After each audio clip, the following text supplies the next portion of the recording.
live, Lisa.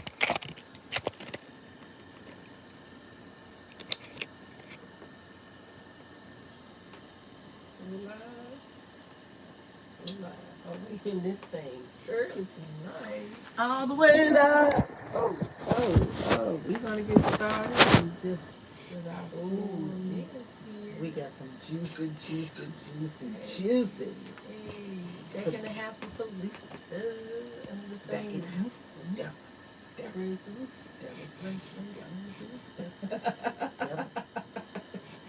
Hi. Devil, I'm gonna say this right here on He's on live, live on everything. live TV. I'm gonna miss you when you leave. Oh, Lisa's been real. I've gotten used to seeing you every Wednesday coming out here and we doing this show. I know. It's real. I know they say all good things must come to an end, but It's been a hustle though. we're working and trying to get out of here. You got to actually hit the, what you call it? Golly, I don't know what I'm thinking. Thinking my phone. Okay. Look. So you guys are live. Hey, YouTube family. We are back at it again. It's another Wednesday night, y'all, with me and my girl Felisa. Welcome. Got another hot topic for you guys. Now, last Wednesday, we owe last Wednesday nothing. We tore that subject up. I mean, the chat was live. Everybody was giving their input. It was great feedback. And tonight, we are exploring love, Black American women's choices and influences. Now, you know how we get when you talk about these love and relationships. Let me drink some water now. The topic is hot and heavy, but hey, that's what we're here for. We are here every Wednesday, 6 p.m. Central, 7 p.m. Eastern, talking about, as Lisa like to say, anything, everything, and nothing at the same time. And we have built such a beautiful community. We really appreciate you guys. I mean, we enjoy what we do, right, Lisa? I love it. It has gotten to the point now I look forward to these Tuesdays and Wednesdays. I do. Beautiful. But we are finding that there's so much shaping up in the world today, so much going on that can kind of get you down in your spirits. And sometimes you just need real people to talk through things, not taken away from anyone that, your pastors or your sisters or your moms and dads. But sometimes, you can get on a subject that you can relate with someone else with no judgment. Because me and Lisa like we say, hey, there's no judgment zone here. We're all here learn to live and live to it. That's what I do. All right, that right, Lisa? Yeah, everything you said is correct. I can't say nothing. I can't touch that if I wanted to. Okay, then. All right. Like I said, like you just said, we look forward to seeing y'all. You never know what somebody is going through. You never know what somebody may need. And we're not professionals, but hey, we're here. We've been through it, or we're going through it, or it's going to come to pass. And so we prepare for it. So absolutely. We appreciate y'all so much. So much. Thank you. So, like we Deborah, said, I'm miss you. I'm already saying, God knows. It's been fun, but ooh, there's no place like home. I feel like little Dorothy on the Wizard of Oz if I had me some ruby slippers. Get us in. There is no place like home in Florida. There I would be. Gator City. But it's been beautiful though. Being back close to family and friends, there is nothing like it. I mean, absolutely nothing like it. I see why when people are younger, they move off, go to different countries and cities and seriously. But when they get older, they kind of make their way back home. Because you just need to be around familiar faces, you know what I'm saying? Yeah. And today is even more important because you just don't know who you are with. You better say that, honey. Because it seems like every time you turn around, embrace, love, cherish. That's all. Wear many faces. That's all I have to say. Embrace, love, cherish. That's all I can say. Absolutely. So, Lisa, how do family and community ideas make Black American women choose certain people to love? Oh, you said certain people. I thought you were about to say a certain man. They part of the conversation. I had my mind twiddling and twaddling. I thought that's where you was gonna go with it. How read the question again. How do family and community ideas make Black American women choose certain people to love? You are constantly choosing. I think situations. I think excuse me, because I've been faced with that many times, multiple times. I've been faced with that question right there multiple times. Mm-hmm. And you know when you got your best family, you know we don't like to say my favorite cousin, my favorite sister, my favorite brother, but we have them. I think a lot of times when we get caught up into that, and then like if something happens or when something happens, and that bond gets a little shaky, and when you draw back to kind of like trying to figure it out, work it out, analyze whatever that thing may be you and that certain family member or that certain person's going through. Yeah. I think that because I've been through that. I'm kind of going through that right now. You going through that right now? I'm kind of going through that right now. Yeah. I can get that, and you know what? One of the, of course, I think family definitely has some kind of input into who you choose to love. If you were raised with your dad in the home, I think the ladies typically try to find someone that have the same values as their dad. I'm gonna even say, Lisa, church. Yeah. Church will also shape your decision on who you want in your life. As far as they're gonna say they need to know Jesus. They need to be baptized. Yeah. They believe in the Son, the Father, and the Holy Spirit. Yeah. Depending on your religion, of course. I'm speaking from a Christian background because that is my background. So is mine. Mm-hmm. But all the time, Deborah, that don't help. No. And people don't want it. Sometimes people don't want to hear that. Nope. And I'm right now in a situation I don't want to hear that because sometimes you just have to, like I said last time on my show, sometimes you have to leave people where they at. Mm-hmm. Sometimes you have to, step back and analyze yourself and take a look at self, a second look at self. And I mean, and it's like, sometimes people just make it hard. Family members and stuff just make it hard for you to love them. Like, seriously. Oh, wow. They make it hard. You try. You do everything that you can. And you call them more than they call you. You text to check on them more than they text and check on you. You do little things like maybe buy them lunch. You may pop up and try to go see them or just send them like a I love you or whatever. And family folks is some of the hardest folks in the world to get along with. God, them folks just make it hard for you to love them, like them, and want to deal with. They make it hard. Sometimes, hell, I ain't gonna lie, I don't even want to be around them, and don't. Why do you think that's the case? And do you think they got a problem? Worse over the years? What is added? They got a problem because, like, with me on a personal level, I've tried to talk to certain family members and try to, come to some type of conclusion. Let's resolve it. Now, I have had little isms and schisms with certain family members, and we have fixed it and moved on our way. Don't bring it back up. Don't get mad. Love each other and keep going. Because, like I was talking to my cousin today, we had a little thing once upon a time in the car, and we fixed it by the time we got home. And then the next day when we got up, it was done. But that's I look at that like that's real grown for stuff. Because when you really look at it, it's kind of petty what you're falling out for. Why you don't talk? Why you're not speaking? Why you can't see eye to eye? But family members, I ain't gonna lie, they just, baby, I have to love them from a distance. They make it hard. And for me, I think it's gotten even more difficult because of all the pressures in the world. You look at inflation, everything is going up. So I think a lot of people just stressed out. They just angst out, and just any little thing can cause them to tip over, right? I think we're living in a heightened, sensitive environment now because of all of these financial pressures.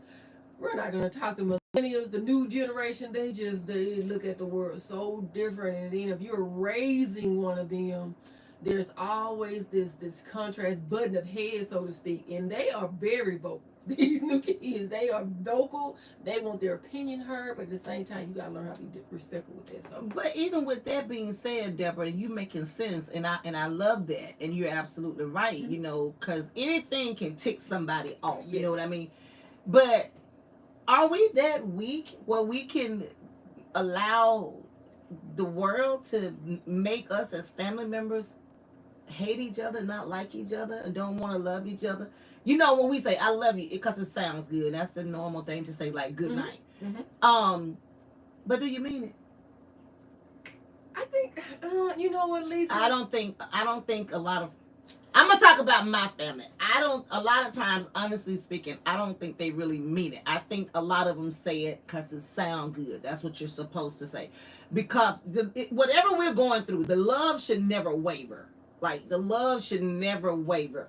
I don't care how mad we are. I don't care how much we disagree. I don't care how much we don't like the same things. And trust me, my family and I do not like the same things. Trust me. And we can start with this yellow ass house. Okay. But my thing is, why? You know, why we can't get it? Why family members can't get along? Like why we can't talk about it? Why we can't fix it? Well, see, and for me, I'm an action person. You know, I don't put too much trust in what you say. I just sit back and I watch. What you do? I observe. I'm a very observant person, and when I say facial expression, gestures, I can read that and understand where you coming from versus you vocalizing what you want to say. Mm-hmm. So if you have a family member, let's say at one particular point in time, y'all was strong, your relationship was strong, and somewhere along the way, the amount of love or attention that they show you kind of went on a decline. Now, now initially we're like, okay, what is this person going through? You know, can I help? Do they want to talk about it or whatever? And then the next level is, okay, is there some underlying jealousy there? You know, that that is causing you to either create distance or chaos, make you want to create chaos in my life. But you know, I'm really trying to put myself in another place with that word jealousy, because I don't no, not because of what you're saying. No, because I'm so quick to say they're jealous. I don't think it's jealousy with a lot of people, with family members. I think they're stuck. They haven't evolved. Okay. They haven't stepped outside of their neighborhoods, their communities, their state. They were born there, raised there, and stayed there, and that's all they know. And I think a lot of that has something to do with it, because my family used to tell me all the time, Lisa, you changed. I haven't changed. You the same Lisa? I'm the same Lisa. I haven't changed. I left because I got married, but I haven't changed. You the same Lisa pulling up in that Bentley? I'm pulling up in whatever new car. But you know. Yeah. That. But you know what, Lisa? Even for them to make that comment to you, I think it's okay to change. To a certain degree. To a certain extent. And I did to a certain extent, but not from the people that I was close to. Now, there are family members, because, you know, I got my mama's side and my daddy's side. And I'm close with family members on my mama's side and my daddy's side. Right. And here lately, I rekindled a however long year drought or what's the word I'm looking for? When you don't talk to family members, hiatus, a hiatus, and out. Yeah. And I've recently fixed that, you know. And when we fixed it, when my aunt and I fixed that, we just pretty much picked up what we left off. We still had to talk about what happened and what brought us to that point, but we fixed it, moved on like grown folks. And now, in my opinion, I feel like we have a great relationship. We don't call each other every day. We don't text every day. We don't talk every day. We don't do none of that. But the understanding and the love is there. I really feel like my aunt still loves me. I don't think, I never felt like she didn't love me because we didn't speak for 12 or 13 years. I just felt like we gave each other our space. But, 12 years. But it was a long time. You know, but we fixed it, you know what I'm saying? And when we fixed it, it was like a burden was lifted off me when we fixed it. But I have had some with other family members, and I thought we fixed it. But it's not fixed. It's not fixed. They'll say, oh, we're good, I'm good, and blah, blah, blah. But it's not fixed. Because then I can tell when I come around, the aura change. The atmosphere change. The conversation change. Yes. The everything, the poise change. Yes, so you can feel it. I can feel it. You can feel you it. know, but now if you get me by myself, we kiki. But in a setting, you're standoffish. You know, and I experienced it. I'm kind of going through it now. It's almost over. Trust me, because it don't last long, baby. Cause I don't wrestle with shit long. I be like, what the hell ever, and going on about my business. But what I'm saying is, don't think it's a lot with jealousy, just jealousy by itself. Okay. I think they have a mental block, and I don't mean in a bad way, like they need to be on medicine. I think they need a reality check. I think that they need a life. They need a life because family members and now this is not referring to me. They probably do it. I'm pretty sure they do it, but who cares? Family members will sit around and talk about you and don't even know anything about you. And I hear this so much. Oh, I agree. I hear this so much. I agree with So that. and so and so and so think they this and think they that. No, so and so and so and so. Don't you think so and so and so and so? Absolutely. So your So- problem with me ain't got nothing to do with me. It ain't. That's your My problem. Your problem with me is everything to do with you. with everything to do with you. Checkmate. Well, we got Miss Burks and Miss Corliss in the house. Hey, ladies, happy Wednesday. Happy Wednesday, Miss Corliss. I think this is your first time joining us, so please be sure to like, share, and subscribe. Like, share, and subscribe. We are here talking about exploring love, Black American women's choices and influences. And Lisa Corliss actually agreed with you. She said, I agree that lack of evolution is the issue, but I got to ask this question. If there is a lack of evolution, meaning at some point in time, I believe that individual is looking at you and reflecting back on themselves to see how you have grown, and I'm still right here. Isn't that still is it some kind of jealousy and envy gonna suffer It from is. that, right? It is. It's a little bit of all of it. Yeah. But I think for like the most part, like I said, they haven't grown. They haven't left. They've been stuck right there where they are. And when you come in from out of town, or if they see you out and about, or if they see you out on vacation or whatever, they're looking. You know, is they just looking and lurking, and they just yep. And they're mad with themselves because you look like you're doing well and Right. you're living your life. So Right. it sits here and here for them, Right. and they don't know how to. navigate that. They don't. They don't know how to receive. And so you. so they say you think you're. Am I saying that word right? You're more than what what you think you are. And that's so disheartening. That is so, that it's depressing. It's sad. It's That everything. your family members cannot be happy for you. I mean, it should give them hope for their family for generations to come, because if we got one individual that is showing that it can be done, we don't have to stay where we are. We can, we with drive and determination, we can do family. We can do better as a family, as a generation, as a whole. And it's just unfortunate that we can't receive someone else's success. Like my family had a family gathering here a couple years ago out at my cousin's house. A lot of family members didn't come because certain family members were gonna be there. Is it that? And we're live.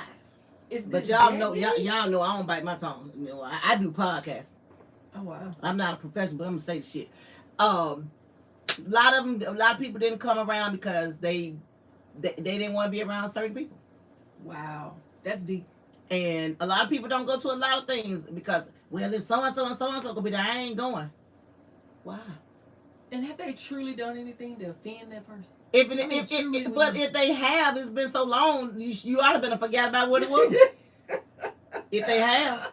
You know what, Lisa, speaking of that, there's this podcaster, content creator that I listen to from time to time. He was talking about if you hold on for something for like 10, 15, Girl, 20 what? years, What? at this point, it is a mental illness. Now, not Say it again. Say what? If you what? What now? hold on to something for 10, 15, 20 years, and you still holding on to it, you still got this beach rod, you still angry with this person, then it becomes, to him, this podcaster, it's a mental illness. Well, I guess it was almost a mental illness with me, or maybe it was a mental illness, because I was mad with my auntie for a long time, and I was mad with her, because I didn't know what the hell I had done, and she had just stopped talking to me. She didn't want to talk about it? You tried to talk to her about it? I did, and she and we talked about that when we rekindled, because she asked me, she said, Lisa, what happened to us? And I said, you is what happened to us. I told her point blank. I had been holding that for 12, 13 years. Oh, wow. So when it happened, and then it was another young lady for 30 years. Mm-hmm.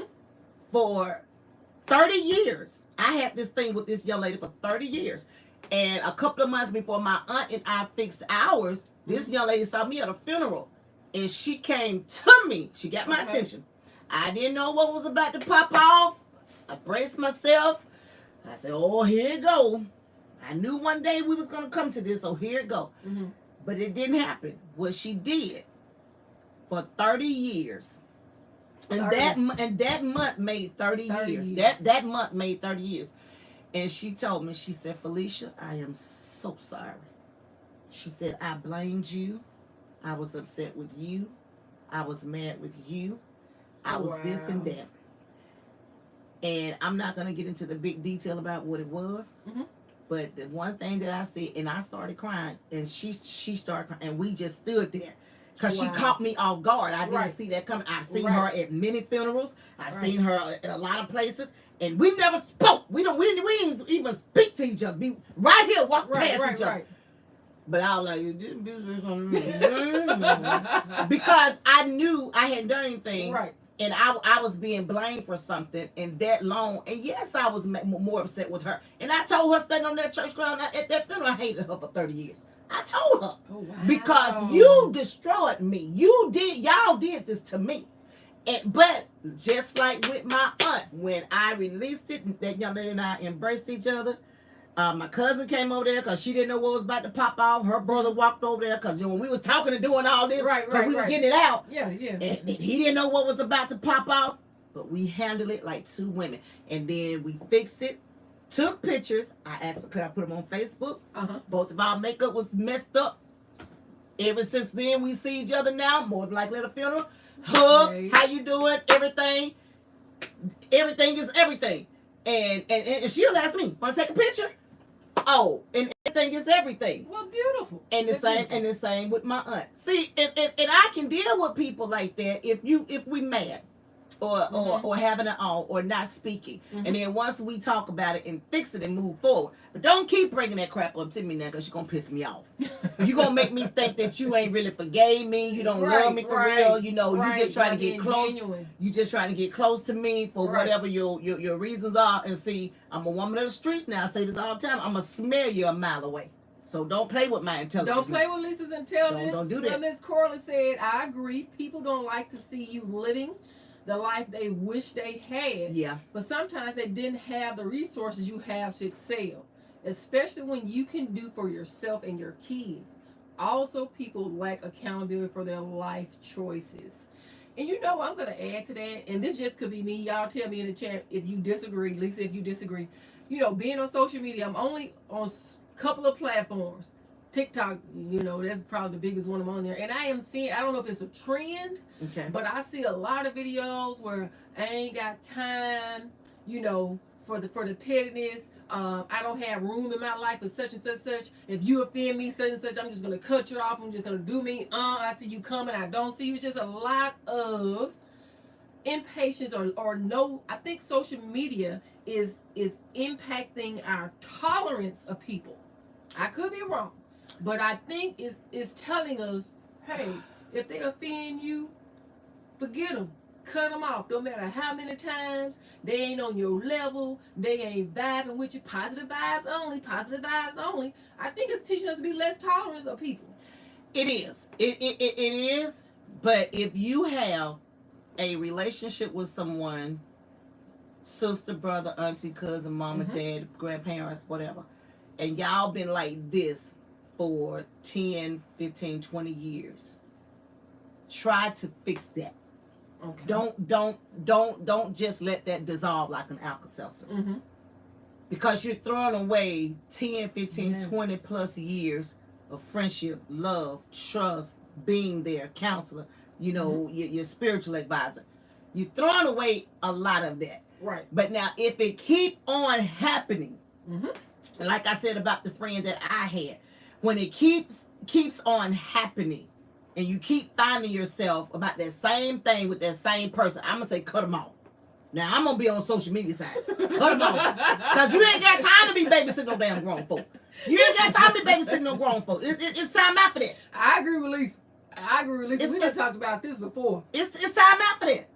Why I got to sit here and hold your hand and babysit you every time you decide you want to say something stupid to me and piss me off? Why I got to be the one always for say, well, I'm sorry. Let's move forward. I don't want to talk about it no more. It's done. I got you. You my girl. You my dog. But then you come right back and do the same thing. I'm tired of that. Baby, bye. It's over with. Social media wins.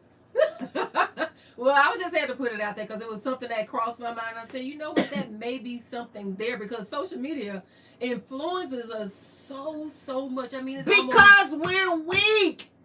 Well, they're weak. They're weak. I think we're just exposed to too much. I think we have access to too much information and too many people. They weak. And strangers. We don't know their fault. They weak. But you were buying into it. I don't know, subliminally so. I think in that subconscious is something else. If you receive something enough, if you say it enough a number of times, it's gonna sink in, and unconsciously you're gonna start acting out on that thing. I know I've done it in my life, and I was like, one of the reasons I'm only on TikTok. At Facebook and that other overload. Deborah can't do it. I get it, but you know, like I say all the time, I use Facebook as a entertainment site because, you know, I'm an artist, so I use it as an entertainment site, you know, in marketing and in promoting. Like I used to always say, Facebook and YouTube made for Lisa Janae because there's those who like the only two platforms that I use heavily when I first came out, 2009, 2010, and to this day. But I just think that we got a lot of weak family members, men as well as women. And then our children are being born into this weakness, and our children are growing up listening to family members degrade family members and disrespect family members and put family members down. Like somebody can be getting married, but people won't come. Certain family members won't come because so and so and so and so is going to be there, or I'm not coming because they didn't invite me personally. I don't see a lot of that. I done heard a lot of that. I mean, really, if y'all want to go. Oh, this is one. Well, if you don't call me, I ain't gonna call you. The phone work both ways. See, you know what? I've seen that coming up. See, I can't deal with that no more. And with my sisters and brothers, I just like, look, if you cross my mind, I want to talk to you. I'm gonna call you. I don't care if you call me 2 months ago. Exactly. And we're not professionals, y'all. I'm just saying, we just talking. Yep. We're just talking. We're not professionals. This is everyday stuff that we're talking about. We come here each Wednesday and we sit here and talk for an hour. Power, y'all give us y'all time, y'all feedback. We see it coming in. I'm gonna shut up so Deborah can read some of y'all comments. But on a serious note, it's time out for a lot of pettiness and stupidity with grown folks. It's really time out. Y'all need to grow the hell up and let bygones be bygones and move forward with life. That's really what needs to happen. But Lisa, I don't think Lisa's saying that you got to sit there and take their offense either. You ain't got to be that person and just continue to let them bulldoze you with their negativity and because some people just want to just see your destruction. Because you gotta be wise enough to detect that. And they'll put you in a position and make you feel bad, make you feel like you did something you ain't did, and then when you go lay down, you be like, "Now, how the hell did it happen? What did I say? How did it get to that? I wasn't even going there with that. Where did that come from?" And then the whole thing just misconstrued. You just lost. Yep. And then you lay down and you even more confused. And ain't no hope of talking about it. Not right then. Maybe 20 years later, Lisa. My case was about 10 or 13. Well, one was 30. And that was the month of October when she approached me too. It was the 3rd of September. Oh, okay. The day I'll always remember. Okay, sorry. I'm just playing with y'all. Let me get in these comments. All right, Miss Corley said that I agree, Deb. I think the new generation doesn't have those social skills. The older generation knows about forgiveness and release. That's true. Social media has a short attention span, no character behind. You better say that, girl. Come on now. You better say that. Talk to them. And Miss Burke said, amen. This definitely needs to be a timeout for all the BS. I get sick of being the only one reaching out to ghosting. Okay. That's what I'm talking about. Okay. That's what I'm talking about. It's exhausting. And my cousin asked me today, she said, Lisa, It seems like everybody be punching on you, don't it? I said, yeah, but I said because they think I'm weak. They think they think that I'm letting them use me like I don't know no better. I told her, but you know I ain't scared. When I come out swinging that, It's over with. I just give you enough rope to hang yourself. There you go. There you go. Some of them make their own exit. You ain't got to look. Silence is a powerful thing too. I do believe silence can be a powerful thing because a lot of times they want to trigger you. They want you to react in a certain way.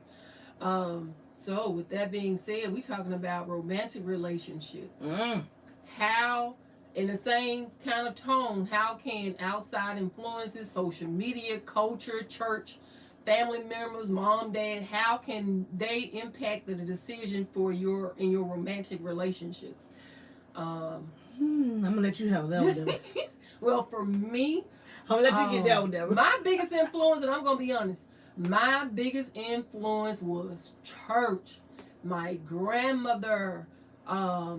Because we lived and breathed church. Do you hear me? Every Sunday we going to revival. Monday, Tuesday, Wednesday, Thursday, Friday. We gonna rest on Saturday. Gonna go back to church on Sunday. But that when church was church, though. That's when church was church. So I'm not knocking it. I'm not knocking it, but I think it kept me out of a lot of trouble coming up as a teenager because you know how teenagers can be coming up.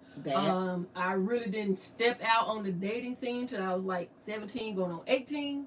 And so, but here's the kicker, y'all. That picture that they presented in church about what type of man you need to marry, somebody who's God-fearing and all that, I'm going to be honest. Oh! It didn't work in my face. Oh! It didn't work in mine either. I ran to one of the worst type of guys you can get involved with. I mean, he was a street dude. You would have never thought my grandma would be like, now, what in the world you were thinking? Maybe we should have let you out more. If you want to say green, yeah, I was green. Oh yeah. But you know what? I mean, I learned fast, Lisa. I did too. I did. I learned fast being in that relationship. My eyes was open. It was, So yeah, church definitely shaped my decision on who I date, and part of it too because. My grandmother was very strict. She was very strict. I mean, and part of it was being rebellious. Like, you done dictated my life. You done throw this Bible down my throat all these years. I'm going to do the exact opposite. And now that I'm not in your house, you can't tell me what to do. Can't tell me what to do. And I can't wait till I get grown so I can get out on my own and do whatever I want to do.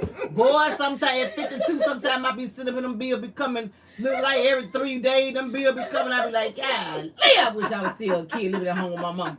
Oh, you hear a lot of that now.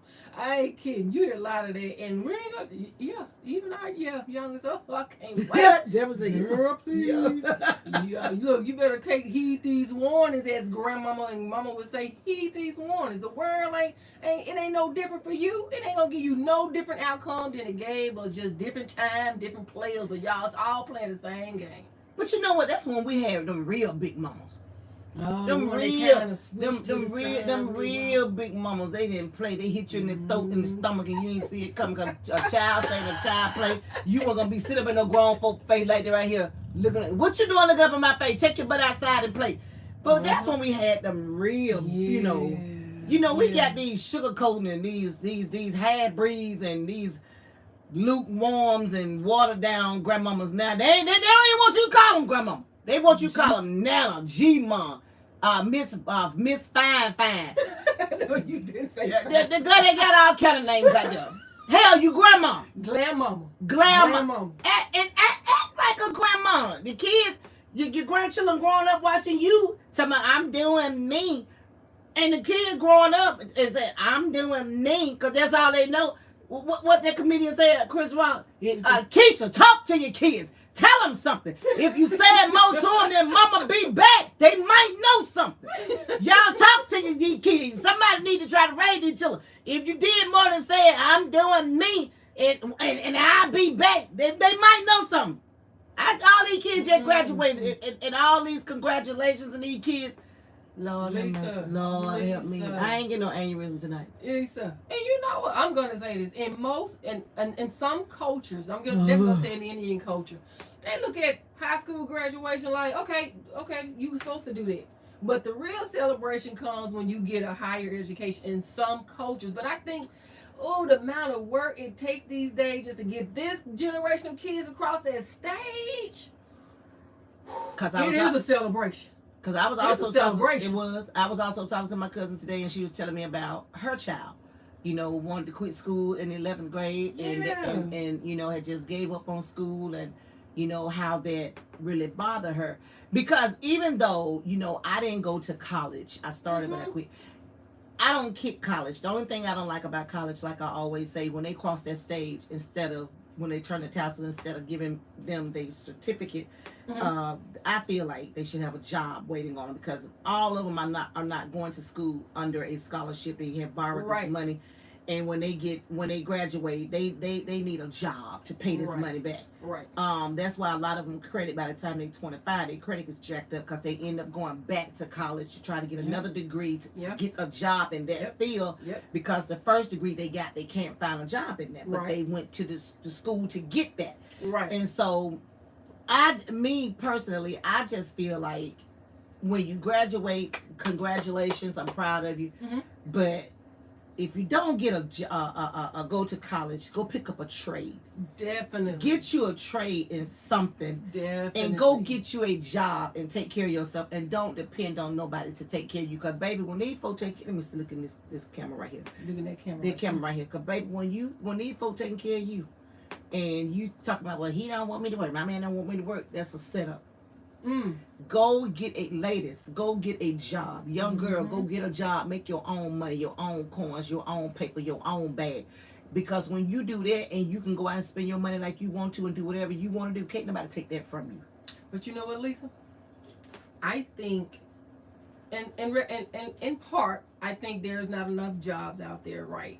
When these kids get out of high school, even graduate from college. But I also think the issue is the parents are not preparing them for the next level. It goes beyond you turning 18 or graduating high school. You got to get out of my house. Have you prepared them to leave your house? Do they know how to, balance a bank account? Do they know that you got to have, more in your bank, more money in your bank account than you spending? Do they know that, hey, if you, like Lisa said, you don't have to go to a university or college, but take up a trade. Have you done research with your child? Say, hey, what are you interested in? Right. Something that's gonna truly be able to prepare you to have the funds necessary so you can be a functioning adult, paying your own bills, living in your own house, and not needing the support of your parents. How many parents can say they're having those conversations with their children? Not a lot of them. Not a lot of them. They just send them out the door. You done graduated now. You leave my house. Go stay with grandma. Not a lot of them. Because when they graduate, they'll have a new car there. They might go get a job. They might not. They might go to college. They might not. So it's so easy for our younger generation now. They don't have to struggle. They don't know what struggling is. Right. They don't have to suffer. They don't know what suffering is. They don't have to wait. They don't know what waiting is. Everything is handed to them. Right now. Yeah, right now. And the parents are making it hard for them. Oh my God, I could sit here and go on and on. But families, I'm telling you, if y'all don't get y'all life together, y'all act right together. I'm telling you. And honestly, that does. I know this conversation kind of seems like it may have turned a little bit to the left, but it has not, because honestly, if you're talking about relationships that All you're of it go creating, together. whether it's romantic or whatever, these kids that are being turned out into the world, not prepared, not ready. These are going to be the same kids that your kids are going to be faced with, come across, and they honestly have more influence on you than you have had on your kid. And so your kid may end up dating one of those fellas or dating one of those gals who weren't prepared to go into the world, and that stifles their growth.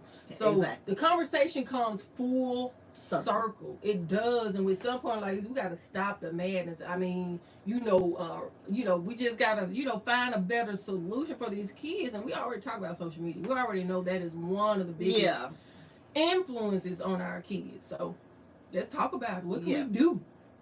It's a lot that we can do, but our children are so programmed. Facts. They're programmed. Our children don't know how to go outside and play basketball in the heat no more. I can start, from our parents. if the parents are working, like we said before, they're working 10, 12-hour shifts. Mm-hmm. They really don't have a whole lot of time to, to do this or to do that. But we need to get to question number 2. I saw something in one of the questions that I wanted you to You want to go to question number 2? Mhm. All right, we'll go back up to the top. How can old hurtful things that happened a long time ago affect Black American women's choices in relationship? At least I'm gonna let you have it. I've already said it. Repeat it for the audience. With my aunt, certain family members, with the young lady that I know, we all grew up together, is that, that those type of hurts right there, and holding grudges that long, Lisa. Because y'all, like I say every time we sit up here, I'm not a professional, and I don't sit up here every Tuesday and Wednesday and act like I know it all. I don't. Right. I love y'all feedback. Don't get me wrong. Right here on YouTube Live, I love the feedback. Yes. But what I'm saying is, when I saw question number 2, how can old hurtful things that has happened a long time ago affect Black American women choices and relationships? Because with that 30-year anger management thing I had going on, it was because of a man. It was. Okay. And it tarnished a lot, Wow. it affected me in a lot of ways when it comes to men. Because if I say I haven't done something, or if I'm not doing something, and if somebody don't believe my honesty, and then we got a problem. So that's how with Lisa, with me, that's what happened. Now with my aunt, it was just something simple and corny, but it happened. The years of not communicating was there. Guilty as Judas. It happened, and I held that grudge. I held that thing a long time. And it was just funny how it ended up happening with both of those women. And almost in the same month. It was just weird how that happened. Same month? Almost. I think both of them was in October of last year. Oh wow. Yeah. It was time. Or was it the year before last?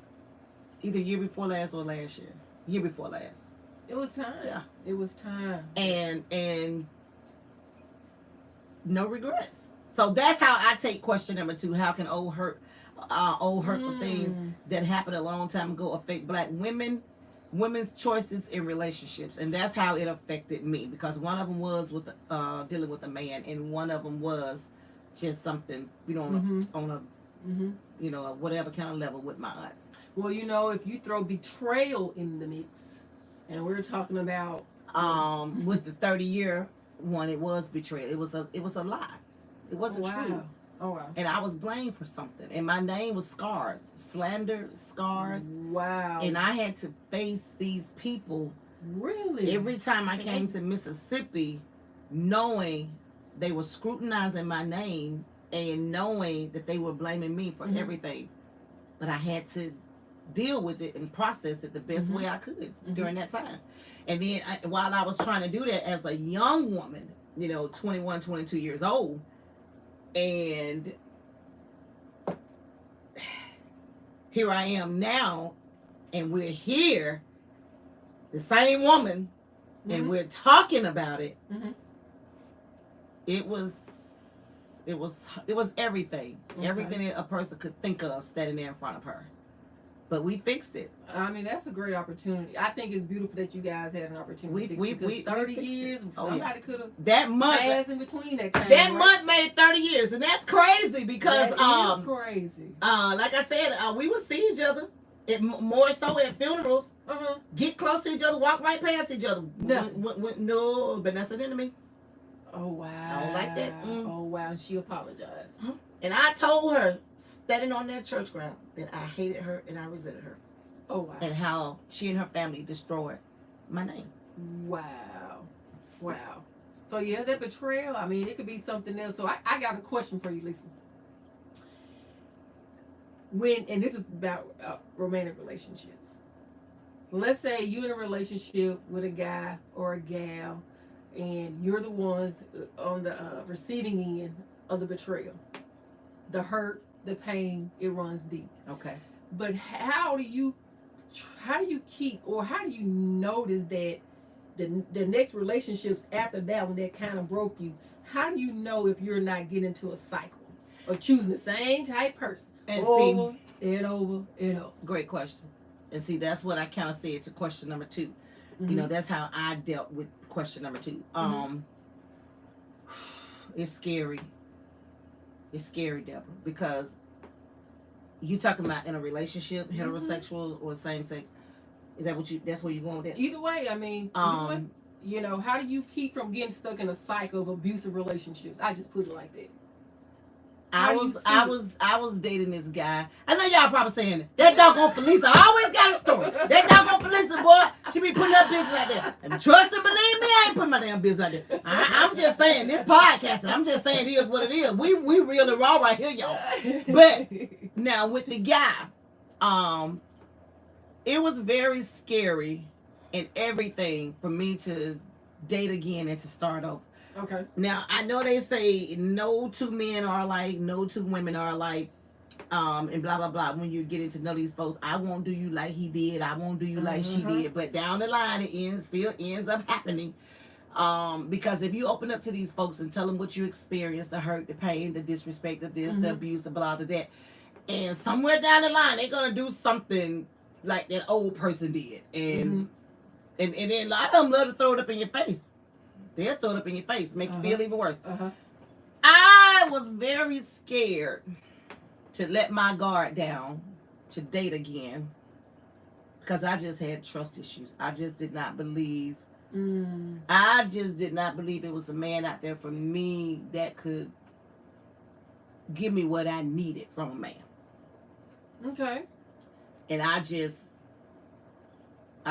didn't want to be bothered with him. I didn't hate him, but I did bash him. I was a man basher. I didn't do a song about y'all, but I did talk about y'all like a dog. I could be at the gas station and a guy may walk up and say, "Pretty lady, why you pumping your gas? I can do that for you. Don't say that to me. I don't want you pumping my gas. Ain't nothing wrong with my hands." Oh, wow. You know, I would just chop them off like that. Yeah. When I first was going through my divorce, guys used to want to pay for my food at the bar or buy me a drink, and ooh, I was nothing nice. I was evil, because I thought all they wanted was that one thing. I didn't want to be bothered with them men. Forget y'all, leave me alone. All you want is one thing. I ain't got time for that. You better go and leave me alone. Now don't make me cuss you out. I had trust issues. Right. So how did you keep yourself from, like I said, getting in a cycle where you date the same type men? How do you keep yourself from even getting into a relationship that's toxic? Well, so far with Big Daddy, I don't know.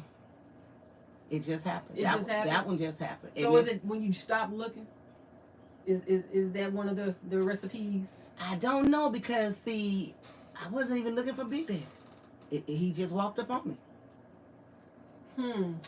Hey, it's not, if you out there in YouTube land, Facebook, Instagram, if you could help us out with this one, because this is one that it's kind of close and dear, because I got, family members that keep choosing very, very toxic individuals to be their partners, and these aren't hidden things that's not obvious to them.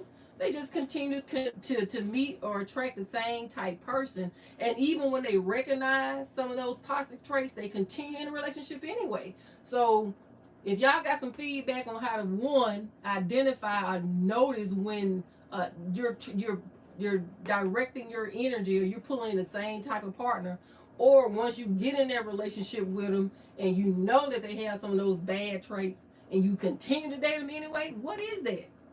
Let's hear from you guys. And hey, we are Felisa and Deborah here every Wednesday, and I see a lot of new faces, a lot of new names, in other words, in our chat. So we definitely want to thank you guys for joining us here tonight. Look, we are a community of love. We're a community of no judgment. We are here to learn. We talk about everyday life, y'all. I mean, every day you will be surprised of some of the people who join us and sharing their stories and how relatable it can be. And tonight, we're talking about love and how the past can impact your future. And I'm gonna add to that the question that you asked me. I thought about something. Okay. For some reason, when you're dating people, for some reason, a strong person, male or female, Mhm. they can kind of sense, you know, the woman or the man that they're talking to before anything happens, before Okay. before a phone number is exchanged or before a smile is given. Okay. A lot of times you can kind of pick up on your kind. Mhm. If you don't drink, you're gonna kind of pick up on your kind. He don't drink. And for me, that's a pattern. Like from my ex-husband to every guy that I've tried to date, don't drink, don't do drugs. Okay. I don't drink and don't do drugs. And I'm a very straightforward person when it comes to a man, because I'm gonna tell a man exactly what I need with it. Okay. And I'm not gonna sugarcoat, you know, because all the other stuff you got when you shooting a video, you got your A roll and your B roll. Everybody already know, if you're in the video world, everybody already know what that means. So my A roll, I'm gonna always stand grounds on my A roll. Okay. The B rolls, that's them fillers. The things up here that you already know you're supposed to do if you decide to entertain this male or female. Right. So, I mean, don't be trying to, well, I think where a lot of women get stuck at, when a man tell her she's beautiful, she's fine. Mm-hmm. Baby, you already know you that. You already know you that. You don't need him to tell you that. If you're going to entertain him, or a guy, if you're going to, well, we're talking about women. So if you're going to entertain women, if you're going to entertain a man, if you want to get to know this man, and I'm no expert, I don't have a degree in this stuff, but if you want to get to know this man that you've been talking to, you're kind of feeling him, you know, you feel like y'all got a lot of things in common, whatever those things may be. You're ready to trust again, you're ready to try a relationship again. Be straightforward, put your guard down. Ms. Burke said it right here. I could kind of read it. Can you see it? I put my specs on, girl. Ms. Burke says, learn to love yourself and keep your eyes open for the red flag. Also, to bring to bring up what happened in your past. Don't do it. Don't bring it up. They can use it as a weapon, as Lisa said. And they will. And they will. And they will find a way to use it towards you and make you feel so bad you'll hate you ever told them. So, I mean, I'm just going to say, ladies, I hear so many. I asked the producer earlier today. I said, when he told me what the show was about, I said, why is it that a woman always got to go and find a man? Why a man can't come find her? I hear women say that all the time. Good, I'm gonna go to the club and find me a man. Good, I'm gonna have my find me a man. Why you got to go find a man? Why you can't let a man find you? You a jewel, you a treasure. You done found enough of them and repeating doing the same thing. Let one find you. Deborah just asked me, how did that happen for me and Big Daddy? It just happened. Right. Because when I thought I had found the one, y'all, he took me all up and down and through there. Oh, wow. You know. Right. And but that's like I said on my show last night. That's where I made the mistake and missed a little bit that business with pleasure. And you don't do that either. Because if you don't want these folks, don't entertain these folks on that level.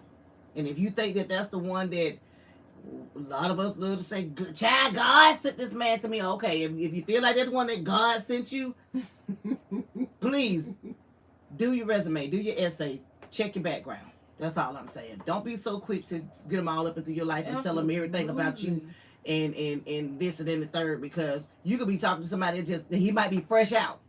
And you got some professionals out there. He got some professional fresh out. Cause the ones that fresh out, they looking at DM Fusion TV too. They looking at Facebook Live too. They looking at YouTube Live too. So you ladies, just be aware. Yep. You know, don't be so vulnerable.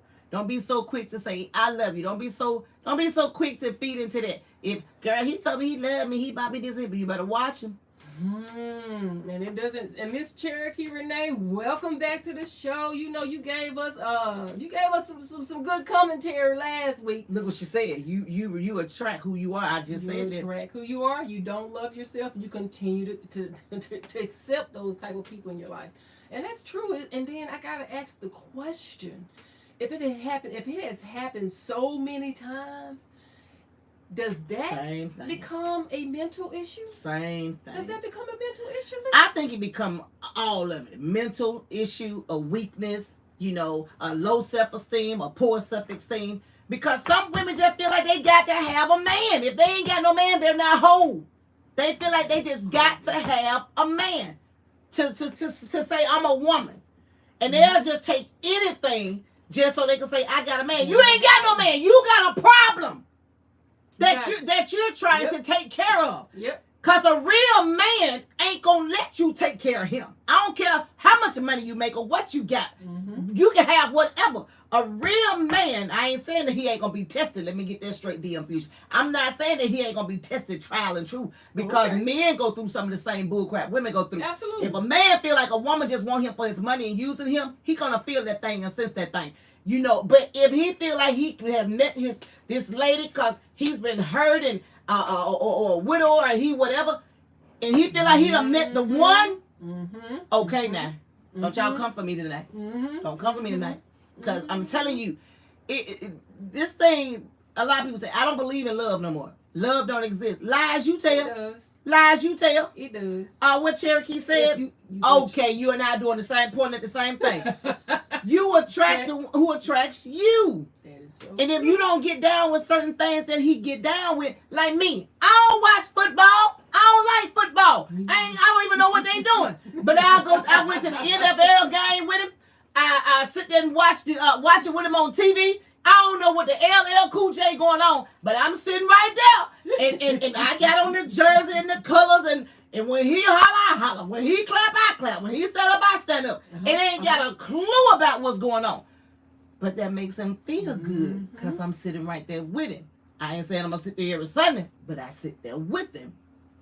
So, ladies, y'all got to come out of this. I'm doing me. And if he don't take me here and take me there, I ain't going to do this and I ain't going to do that. Social media. Y'all ain't none of these real housewives of Atlanta and New Jersey and Huntsville or whoever else got a real housewife out there. This is real. Them folks getting paid to do that. Yes. Y'all ain't getting paid to do that. Yes, you got. So if a man trying to deal with you, your ungrateful butt, and if a man trying to deal with you, you better not have no kids and he trying to help you. Stop trying to use that man, lady, and go and be with that man if you feel if that man is doing what he's supposed to do and doing all he can for you. And go somewhere and sit your butt down.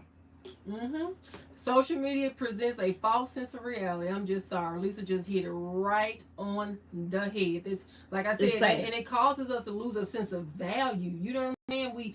I'm doing me and get on my level and boss B and I. What is I'm doing me? Can somebody? What is that? I asked the man last night. Can you explain to me and tell me what's higher than? So I'm gonna ask y'all, what is doing me besides taking trips? Okay, hold on. If you're married, answer me in a marital status. If you're single, answer me in a single status. Because I got a man, but I'm single. I ain't married to nobody, and I can take a trip with or without him. I'm not talking about that. Somebody explain to us, what is doing me? What do that mean? Besides just being a catchy phrase, something trending on social media. What does that mean? I'm sorry. When God created, and I try to stay away from God. Yeah, I had to stop myself I'm on a different too. level when it comes to that all together. But I don't think our Creator intended for us to be alone. I don't. And that doesn't mean settle for any and everything. I think we need to regain our sense of values when it comes to being an individual, not just, as a person. And then once you're a whole as an individual, then you can have something to offer to someone in a relationship. And maybe that's what keeps a person to get in that cycle of choosing the same person because they have no direction. And another thing to add to that, Deborah, ladies, why are you staying with these men that is mentally, verbally destroying your character? If he's calling you all out of your name, treating you like crap, why are you staying with him? Why are you still there? I went through a little that, just a little bit. I ain't staying alone though. I don't tarry long, y'all. I get the hell on. I don't tarry long. I'm a little woman. I ain't but 5'2". I can't whoop no man. But he ain't gonna be talking to me crazy all the time, and he better not walk up on me and be cussing me and stuff. And we ain't doing that. You stay over there, and I'ma stay over here. But ladies, why do we do that? And then we keep forgiving them, because that's the question, Deborah, that you're asking. Why is a repetitive thing? Why we keep doing? Why do we keep forgiving these men, and they keep doing the same thing? Why? Somebody tell me why. Well, if I just make him suffer a little bit, cut him off for 3 or 4 months, then he's gonna realize that he missed the best thing in his life. He's gonna come back and he's gonna get it. They sure do say that. I had forgot that. They sure do say that. I mean, a young Deborah used to think like that. The 18, 19-year-old Deborah did. I mean, I'm pretty sure I probably thought that somewhere down in the road too, but I had to be mighty young. But you just showing them that they can come back and they can do whatever they want. And when they come back tenfold strong. Oh yes. Because they gonna make you. They gonna make you pay for it. They gonna make you pay for it. They gonna make you pay for it. Oh, you cut me off for 3 months. Oh, you didn't take my car. Oh, you call yourself trying to make me suffer for 3 months. Oh, well, while you was on your you, I was still doing me. I had Boo Boo Kid or whoever else. And see, and that's another thing how they play on your weakness. They'll tell you, oh, I was with old girl up the street. Oh, I wasn't hurt. Oh, man, I went. I ain't missed that. Oh, wow. Okay, question number 3. Hey, if you guys are new to the Felicia and Deborah podcast show, please be sure to like, share, and subscribe. Please be sure to like, share, and subscribe. We love to hear your feedback. We are in the comment section, try to, give you a response. But hey, make sure you tell somebody about the show, because we are here to talk about real life situations. Okay, we already kind of touched on question number 3. How does watching TV and movies change where Black American women look for boyfriends or girlfriends? Yeah, it's more like the social media thing. Yeah, we've already kind of like covered that. But if somebody want to answer the question, that's cool. Like, okay, so the question is, how does watching TV and movies change where Black American women look for boyfriends and girlfriends? For me, Tyler Perry got that movie out there called Good Deeds. I watched that movie for a whole year. My ex-husband wrote me a letter and left it in the bathroom one day. He said when he went to work, he said, I think I know why you watch the movie every night now. Every night, Lisa? I watched it every night. Oh, wow. And I was the character, the janitor. If y'all watch the movie Good Deeds, I was the janitor. I was her. I watched it every night. So that's how that with me. And then when I met my big daddy, and then The Notebook became my best movie. Lisa just love. You be one of those people that just love. I'm a romantic person. I'm a Leo to my heart. I'm gonna be honest, guy. I love Lisa Howard. It is her personality. I think I counted over 25 loves.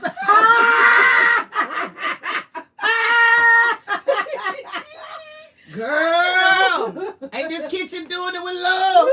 Love to love. My kids used to tell me, Mama, cook with love. Put a little love in it, Mama. So I didn't do this thing then, but yeah, when I got, I went all out with the love, baby. But love is throughout my house. I'm a lovable person. It's hard for me not to love somebody. You got to do something to me to make me question your my love for you. Because I can be as nice and sweet to a person, and I can turn around and be just as mean and low down to that same person if you make me. But you got to make me. If you don't put me in that situation, I won't be that person. But if you put me in that situation, I will be that person. And I'm human. Absolutely. We all are, right? So we're going to ease on down the road to question number 4, because we did kind of already touch on question number 3. How do money problems and other struggles make it hard for Black American women to find a good partners? Ooh. Well, I just kind of said that. Go ahead. You go ahead, Deborah. I just kind of said it. Go ahead, Deborah. Well, she was touching on the fact about, women just want the men for the money stuff. But I was going to be like more on this side and say, well, in the heightened level of this economic situation where inflation is through the roof, $5 for a loaf of off-brand loaf bread. I may be exaggerating, but I think that's the price in some places. That's one to navigate. That's something that we need to kind of pull the layers off, Lisa, because there's a lot of people feeling that sting now. The jobs aren't there, and even if the jobs are and the extra money is, it's just like you standing still because everything is eating it up.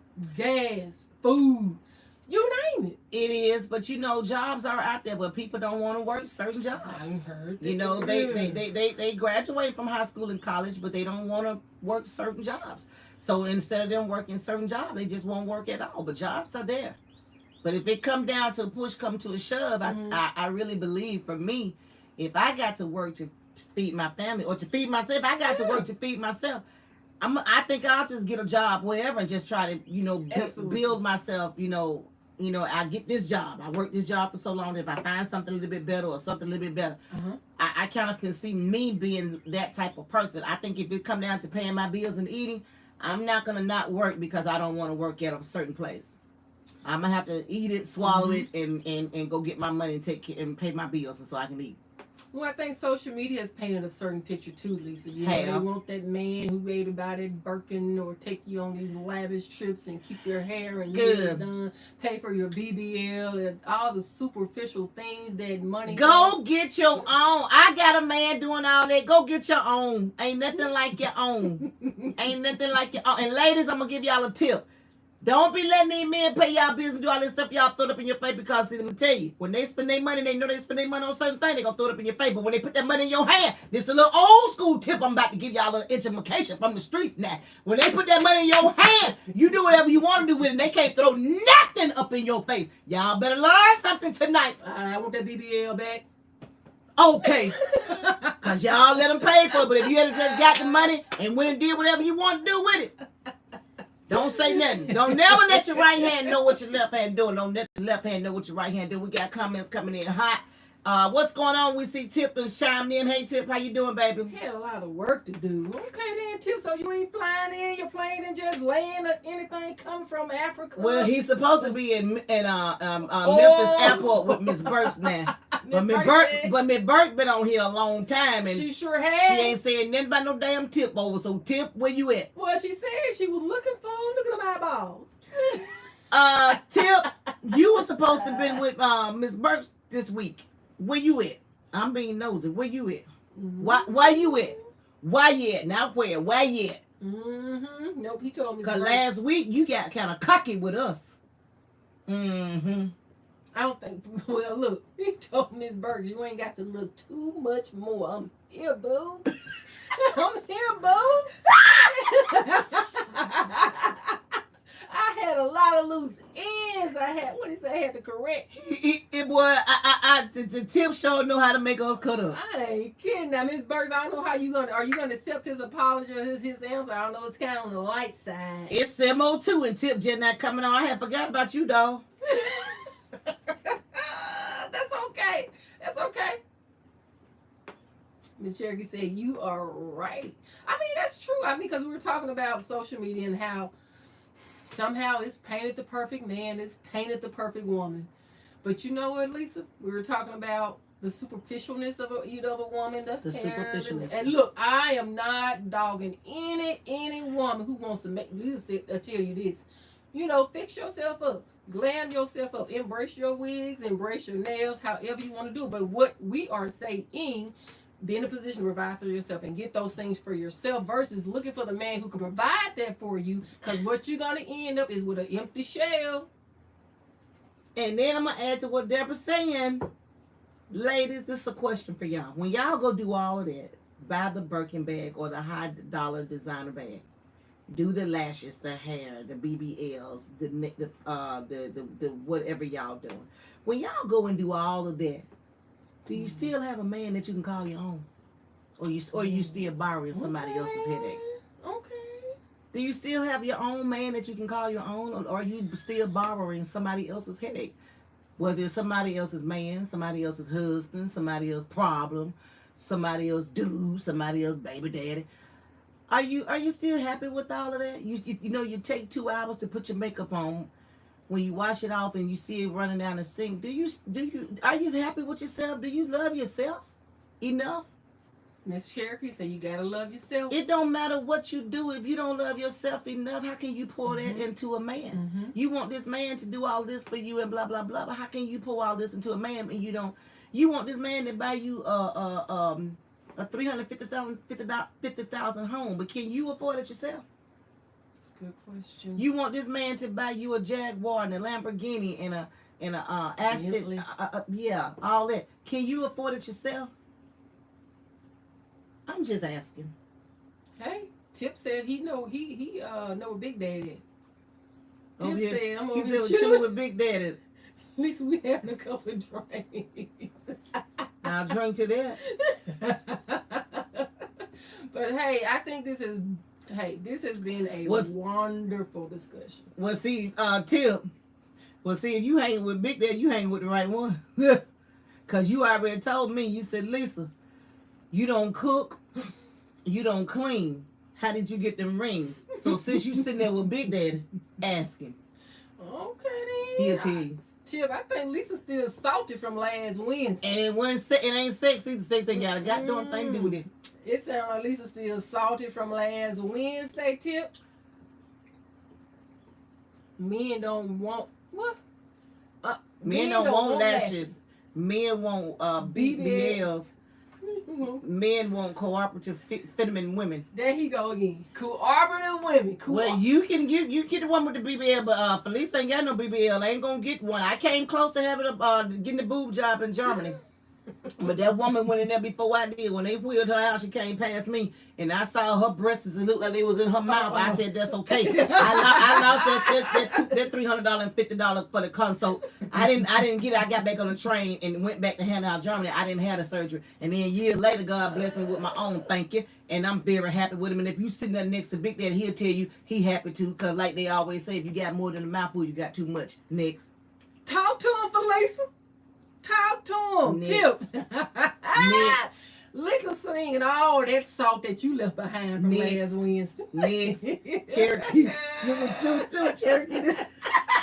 Cherokee laugh. Hey, everybody on Facebook Live. Cherokee laugh. He talking about he want a BBL. So you want a fake woman? No, he said men don't want BBL. Oh, men don't want lashes. Men don't. Oh, okay. My bad, Tip. I thought you said, Mr. Producer, you gonna let me go off on this man like that? Oh, I should have put my glasses on. I'm sorry, Tip. Tip, I'm sorry. I'm sorry, Tip. God done it. I'm sorry, Tip. I read that wrong. That last part, I thought, oh my gosh, I thought that's what you said, Tip. I thought you was coming for me like that. Oh, men don't want BBL. No, they want a corporate. Oh, okay. Well, I still got their mind. They eventually came in. Okay, and my booty did too. My hip did too. But cause a little weight ain't never hurt nobody. It come with age. Yeah, it does. Yeah. And I don't care nothing about this gut or my butt, or my cell, or my light, or my cell, or my light. I don't care. I got 2 stomachs and I'm proud of it. Play with me if you want to. I'm happy with me. I love all this 170-some pound baby. And Big Daddy do too. Ain't no complaints over here. He said, baby, when we first met, I used to just pick you up, just scoop you up. He said, now I just got to say, come on, baby. Got to grab by the hand, Joe. Watch the step, Lisa. Watch the step. He said, now he just say, come on, baby. Can't pick your big ass up. Babe, what them extra 30 pounds came from in 4 years? Like that song said, good love to make you cry. I know DM Fusion tonight, we're talking about women and men and trusting and abusive and all that, but baby, on the end of this show, good love to make you cry. Good love to make you eat some food. Good love to make you eat some stuff you ain't never thought you ever wanted to eat, baby. He sit there and eat them pig feet. I been sitting right there with. They good, baby. They good. They so good, baby. Not the pig feet. And that cholesterol, they be going about. I just go on in there and take a pill and just go on and just say, hey, it is what it is. I'll explain to the doctor next month. Because I love that man. I apologize. I apologize, Tip. I apologize. I read it did. wrong. I didn't have my bifocals on. I'm sorry. I thought you were saying something else that you really wasn't saying. But I apologize, Tip. But yeah, we covered this topic from A to Z. And we received some wonderful feedback. So take us out of here, Lisa. Well, I am your girl, Felicia Janae, right here chilling with my girl, Deborah. And we are right here live, DM Fusion TV, by way of YouTube, 6 Central, 7 Eastern Time. Every week since November. Thank y'all so much for the love and support. Thank you. I love my girl. I love my girl. Yes, And enjoy we just want y'all to know we are not professionals. We just sit here each Tuesday and Wednesday. We just talk about things that we know. Thank y'all so much for all the positive feedback where no one is judging anyone. And you can also catch my show each Tuesday, 6 Central, 7 Eastern Time on Talk to Him for Lisa, where I talk about everything and nothing. But right here we have merchandise. Y'all, hey, go check it out. Get some. You don't want to miss out. And we'll see y'all back here next Wednesday. Come on to the after party. Because after the party, it's the hotel lobby. After the Kristen, it's probably this. Fiesta. After this, and it's probably this. Fiesta. Hey, come on. Come on over, Tip. You know you were late. Come on over. So, Tip, since you missed the whole damn show, coming over here to the after party. Good night. He said, I like natural. I don't mind a few stretch marks. Oh! Get in that Tip. Hey, everybody right here on Facebook Live. Thank y'all so much. We'll check you guys back out next Tuesday at 6 Central, 7 Eastern Time on the Talk to